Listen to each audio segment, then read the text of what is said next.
And welcome back to the special edition of Hannity. Now let's go back out to D.C., where our own Frank Luntz is bringing a dozen GOP congresswomen together with American women voters. Frank. So let's hear what American women would ask congressional women. Who hasn't been doing their job that we've come down to this deadline? Part of the problem is that right now we're fighting hard in Washington, especially on the Republican side. I think all of my fellow congresswomen could tell you. I mean, it's endless, day and night, trying to pass legislation. Unfortunately, things stop at the Senate steps. Now, what I will tell you, though, is there is an atmosphere of just unbelievable mistrust out there for the American people towards us. You all do not believe that we are doing the job that we are doing, and we need to change that. We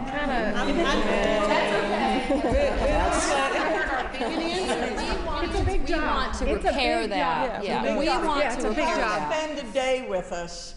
Come spend a day with us. We'll show you. Well, so let me mention one thing, because Cynthia and I are the two appropriators. We're the people who are spending the money, but actually we cut money, and we've been cutting.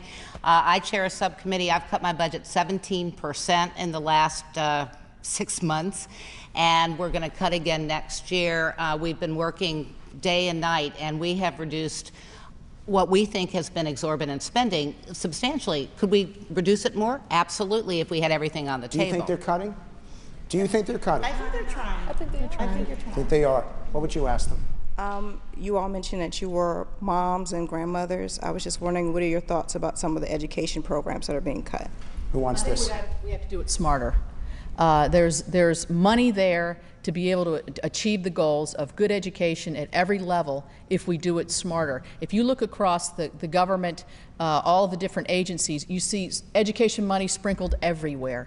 Let's put it together and make sure that we're using our resources, because we have to prioritize, and education of our children is a top priority.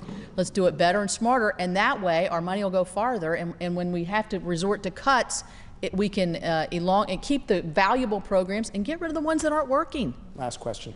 Okay. My aging parents aren't able to enjoy full retirement. In fact, they've gone back to work. So I'm really curious as to what are some of the things they feel like they can do to help with Medicare so they aren't working until they're 90 years old. You know, I want to go back to the comment that was made by the head of the DNC about our being anti-woman in relationship to Medicare. It's women who are living the longest in our country. It's Republicans who are doing everything we can to save the Medicare program. If we were anti-woman, we would not be knocking ourselves out to save that program. And we have a way to do that. The budget we passed this year guarantees that Medicare would be saved and would be there in the long run. There is no proposal from the other side that would do the same thing. As women, we're the workers, but we take care of our children, we take care of our parents, and so of course it means so much to us. That's why we're working so hard and working very sincerely on answers to this. And I think one of the... We got to get out, and I do want to thank the 12 of you, because this has never been done before.